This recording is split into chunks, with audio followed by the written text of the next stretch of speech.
Welcome to the Genius Factory. Enjoy the video. In this video, I will show how to make a mix in Virtual DJ. Load 2 tracks into Deck A and Deck B, then set matching BPMs and beat grid alignment. Use hot cues to jump to key moments and loop short sections for practice. Blend tracks with EQ sweeps and volume fades, watch levels to avoid clipping, and practice simple transitions until they feel natural and musical.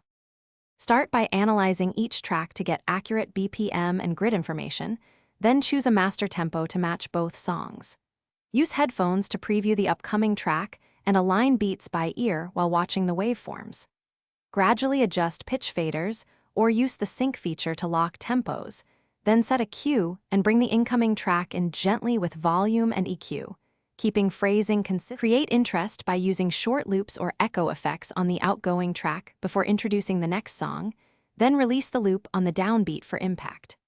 Apply a high-pass filter and slowly bring in lows on the incoming track while lowering mids on the outgoing track to avoid clash.